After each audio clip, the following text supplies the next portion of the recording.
Hello my dear student, welcome to my YouTube channel Lakshya shooter. चलिए आज का class शुरू करने से पहले दो लाइन प्यारी सी बातें पढ़ लेते हैं। देखिए स्टूडेंट, हमने स्क्रीन पे मौजूद कर दिया है। मैं इसकी स्क्रीन शेयर करके आपको दिखा रहा हूँ। तुम यूपीएससी का मेंस हो, मैं पॉलिटी का कंटेंट प्रिय। देखो कितना प्यारी सी बातें हैं। तुम यूपीएससी का मेंस हो, मैं पॉलिटी का कंटेंट प्रिय। तुम अर्थ का एटमॉस्फेयर, मैं हिंदी का सब्जेक्ट प्रिय। यह प्रेम नहीं है खेल है, क्या मुमकिन है अपना मेल प्रिय। देखिए स्टूडेंट, ये हमने ऐसे ही अपलोड किया है। देखिए एक्चुअली मैं एक यूपीएससी का तैयारी करने वाला स्टूडेंट हूँ।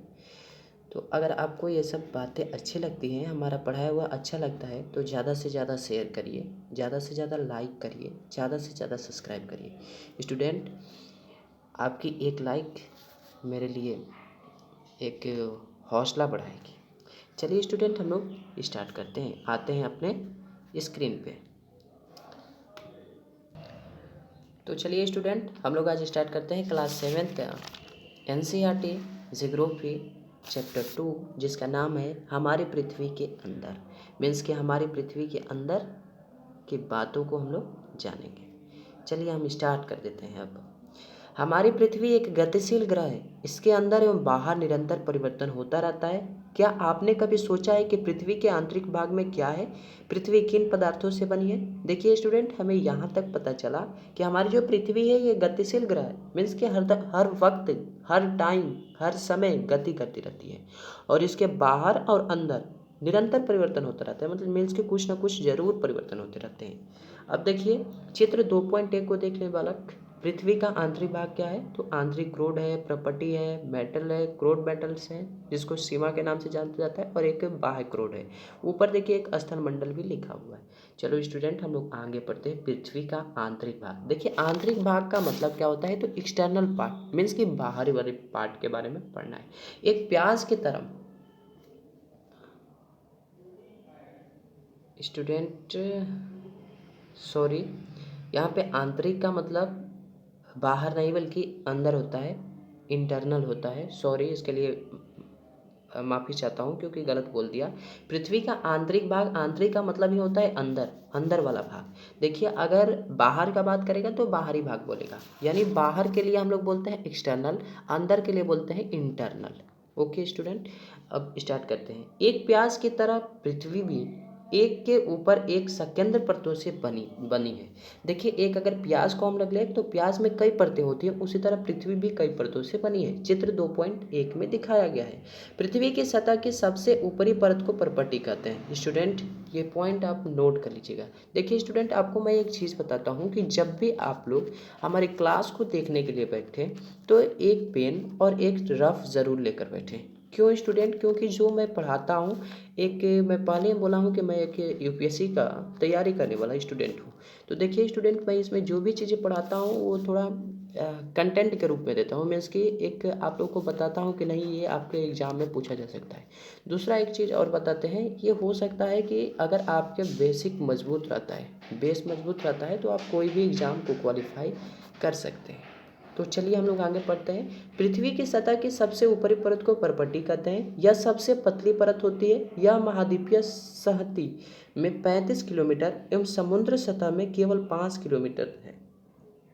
महाद्वीपीय सहती मुख्य रूप से सिलिका एवं एल्यूमिना जैसे खनिजों से बनी है, इसलिए इसे Cl यानी सी का सिलिका तथा एल का एल्यूमिनियम कहा जाता है। महासागर की प्रॉपर्टी मुख्यतः सिलिका एवं मैग्नीशियम की बनी है, इसलिए इसे सीमे या फिर सिलिका तथा मैग्नीशियम कहा जाता है। स्टूडेंट, ये चीज़ को पॉइंट को नोट कर लो। प्रॉपर्टी के ठीक नीचे मेटल होता है जो कि 2900 किलोमीटर की गहराई तक फैला है। यहाँ पे स्टूडेंट इस बात को नोट कर लेना, प्रॉपर्टी के ठीक नीचे मेटल होता है जिसकी देखिए, जो कि या फिर जिसकी देख लीजिए 2900 किलोमीटर की गहराई तक फैला है। यानी आपसे कोई पूछ सकता है कि जो प्रॉपर्टी है उसका मेटल के जो कह सकते हैं किलोमीटर कितना अंदर तक फैला है, तो ये आप लोग बता सकते हैं कि 2900 किलोमीटर गहराई तक फैला है। ओके स्टूडेंट, इसकी सबसे आंतरिक परत क्रोड है। देखिए इसका सबसे जो आंतरिक परत है वह क्रोड है।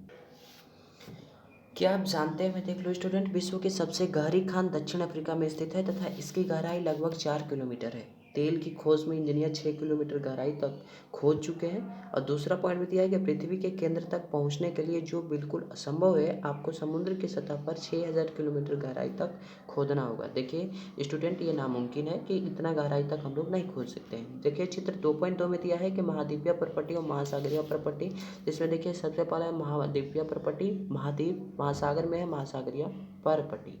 आगे आते हैं, जिसकी त्रिज्या लगभग 3500 किलोमीटर है। स्टूडेंट अभी हम लोगों ने पढ़ा था 2900 किलोमीटर। अब देखिए यहाँ पे है कि जिसकी त्रिज्या लगभग 3500 किलोमीटर, यह मुख्यतः निकल एवं लोहे की बनी होती है तथा इसे नीफे या फिर नी यानी निकल तथा फे मतलब फेरस कहते हैं। केंद्रीय क्रोड का तापमान एवं दाब काफ़ी उच्च होता है। स्टूडेंट क्या आप जानते में, देख लीजिए, पृथ्वी के आयतन का केवल 1% हिस्सा ही परपटी है, 84% हिस्सा मेटल एवं 15% हिस्सा क्रोड है। और यहाँ पे देख लो स्टूडेंट, पृथ्वी की त्रिज्या कितनी है, तो 6371 किलोमीटर। स्टूडेंट मैं आपसे एक प्रश्न पूछता हूँ, इसका उत्तर आप कमेंट बॉक्स में ज़रूर देना। किस वैज्ञानिक ने कहा था कि अगर मुझे पृथ्वी की त्रिज्या पता चल जाएगा या फिर पता हो जाएगा तो मैं पृथ्वी को पलट दूंगा? इसका नाम आप लोग को हमारे कमेंट बॉक्स में ज़रूर बताना है कि कौन ऐसा वैज्ञानिक था, साइंटिस्ट था, जिसने कहा था कि अगर पृथ्वी की त्रिज्या का मीन्स कि पृथ्वी के रेडियस का मुझे पता चल जाएगा कि पृथ्वी का रेडियस कितना है तो मैं अपने पृथ्वी को ही पलट दूंगा। अब इसका नाम बताना है। सेल एवं खनिज। पृथ्वी की प्रॉपर्टी अनेक प्रकार के सेलों से बनी है। पृथ्वी की प्रॉपर्टी बनाने वाले खनिज पदार्थ के किसी भी प्राकृतिक पिंड को सेल कहते हैं। यहाँ पे देखना स्टूडेंट, पृथ्वी की प्रॉपर्टी बनाने वाले खनिज पदार्थ के किसी भी प्राकृतिक पिंड को सेल कहा जाता है। सेल विभिन्न रंग, आकार एवं गठन की हो सकती है। मुख्य रूप से सेल 3 प्रकार के होते हैं। आग्नेय, जिसको इग्नेशियस सेल कहते हैं, अवसादी यानी सेडिमेंट्री सेल, एवं कायांतरिक यानी मेटामॉर्फिक सेल होते हैं। द्रवित मैग्मा ठंडा होकर ठोस हो जाता है। इस प्रकार बने सेल को आग्नेय सेल कहते हैं। इन्हें प्राथमिक सेल भी कहते हैं। आग्नेय सेल 2 प्रकार के होते हैं, अंतर्भेदी सेल एवं बहिर्भेदी सेल। स्टूडेंट इसको नोट कर लो, इसके लिए मैं वीडियो को पॉज कर देता हूँ। स्टूडेंट बगल में शब्द की उत्पत्ति देख लो। इग्नेशियस लैटिन शब्द इग्नस से बना है जिसका अर्थ होता है अग्नि। सेडिमेंट्री लैटिन शब्द सेडिमेंट से बना है जिसका अर्थ होता है स्थिर। मेटामॉर्फिक ग्रीक शब्द मेटामॉर्फस से बना है जिसका अर्थ होता है रूप परिवर्तन। ठीक है स्टूडेंट, आगे हम लोग बढ़ते हैं। क्या आप ज्वालामुखी से निकलने वाला लावा की कल्पना कर सकते हैं? वास्तव में आग की तरह लाल द्रवित मैग्मा ही लावा है जो कि पृथ्वी के आंतरिक भाग से निकलकर सतह पर आता है। जब द्रवित लावा पृथ्वी की सतह पर आता है तो यह तेजी से ठंडा होकर ठोस बन जाता है। यहाँ पे देखो स्टूडेंट, हम लोग कह सकते हैं कि जब लावा ठंडा होता है तो ठोस में बदल जाता है। प्रॉपर्टी पर इस प्रकार से बने सेल को बहिर्भेदी आग्नेय सेल कहते हैं। यहाँ पे स्टूडेंट देख लो, प्रॉपर्टी पर इस प्रकार से बने सेल को क्या बोला जाता है? बहिर्भेदी आग्नेय सेल बोला जाता है। इसकी संरचना बहुत महीन दानों वाली होती है। उदाहरण के लिए बेसाल्ट, दक्कन पठार बेसाल्ट सेलों से ही बना है। द्रवित मैग्मा कभी कभी भूपर्पट्टी के अंदर गहराई में भी ठंडा हो जाता है। इस प्रकार बने ठोस सेल को अंतर्भेदी आग्नेय सेल कहते हैं। धीरे धीरे ठंडा होने के कारण ये बड़े दानों का रूप ले लेते हैं। ग्रेनाइट ऐसे सेलों का एक उदाहरण है। लेई मसालों तथा दानों का चूर्ण बनाने के लिए जिन अपघर्षण पदार्थों का उपयोग किया जाता है वे ग्रेनाइट के बने होते हैं। सेल लुढ़क कर, चटक कर तथा देखिए चटक कर का मतलब होता है टूट कर तथा एक दूसरे से टकरा कर छोटे छोटे टुकड़ों में टूट जाता है। इस छोटे कणों को अवसाद कहते हैं। देख लो स्टूडेंट, यहाँ पे एक पॉइंट मिला हुआ है। ये छोटे कणों को ये अवसाद हवा, जल आदि के द्वारा एक स्थान से दूसरे स्थान पर पहुंचकर जमा कर दिए जाते हैं। यह अदृढ़ अवसाद दबकर एक कठोर होकर सेल की परत बनाते हैं। इस प्रकार के सेलों को अवसादी सेल कहते हैं। याद रखना स्टूडेंट, यहाँ पे अवसादी सेल दिया हुआ है, किसको कहते हैं? उदाहरण के लिए बलुआ पत्थर रेत के दानों से बनता है। इन सेलों में पौधों, जानवरों एवं अन्य सूक्ष्म जीवाणुओं जो कभी इन सेलों पर रहे हैं के जीवाश्म भी हो सकते हैं। आग्नेय एवं अवसादी सेल उच्च ताप एवं दाब के कारण कायांतरिक सेलों में परिवर्तित हो सकती है, जिसको हम लोग मेटामॉर्फिक के नाम से जानते हैं। चित्र 2.3 में उदाहरण के लिए चिकनी मिट्टी स्लेट में एवं चूना पत्थर संगमरमर में परिवर्तित हो जाता है। यहाँ पे देख लो बालक, शब्दावली में दिया हुआ है, स्टूडेंट बुरा मत मानना बालक कहने से। पॉइंट में दिया हुआ है जीवाश्म, या फिर जिसको हम लोग शब्दावली बोल सकते हैं। सेलों की परतों में दबे, देखो स्टूडेंट, सेलों के परतों में दबे मृत मृत पौधों एवं जंतुओं के अवशेषों को जीवाश्म कहते हैं। चित्र 2.3 कायांतरिक सेलों में परिवर्तन अवसादी सेल। आगे बढ़ते हैं स्टूडेंट। सेल हमारे लिए बहुत उपयोगी हैं। कठोर सेलों का उपयोग सड़क, घर एवं इमारत बनाने के लिए किया जाता है। आप पत्थरों का उपयोग कई खेलों में करते हैं। उदाहरण के लिए 7 पत्थर, पिट्ठू, चिवड़ी, स्टापू या फिर किटकिट, 5 पत्थर, गिट्टी आदि आप अपने दादा दादी, माता पिता, पड़ोसियों आदि से पूछकर कुछ अन्य खेलों की जानकारी प्राप्त करें। यहाँ पे स्टूडेंट आओ कुछ करके सीखो में है कि अनेक स्मारकों के चित्र एकत्र कीजिए तथा पता लगाइए कि वे किन शैलों से बनी हैं। 2 चित्र आपके लिए एकत्रित किए गए हैं, जैसे लाल किला लाल बलुआ पत्थर से बना है, ताजमहल सफ़ेद संगमरमर से बना है। तो और सबके बारे में इकट्ठा करके बताना है कि वो किस चीज़ से बने हैं। आपको जानकर आश्चर्य होगा कि किन्हीं निश्चित दशाओं में एक प्रकार की सेल चक्रीय तरीके से एक दूसरे में परिवर्तित हो जाते हैं। एक सेल से दूसरे सेल में परिवर्तन होने की इस प्रक्रिया को हम लोग सेल चक्र कहते हैं। स्टूडेंट यहाँ पे याद करने के लिए पॉइंट दिया है कि सेल चक्र किसको कहते हैं। आप जानते हैं कि द्रवित मैग्मा ठंडा होकर ठोस आग्नेय सेल में बन जाता है। यह आग्नेय सेल छोटे छोटे टुकड़ों में टूटकर एक स्थान से दूसरे स्थान पर स्थानांतरित होकर अवसादी सेल का निर्माण करते हैं। ताप एवं दाब के कारण ये आग्नेय एवं अवसादी सेल कायांतरित सेल में बदल जाते हैं।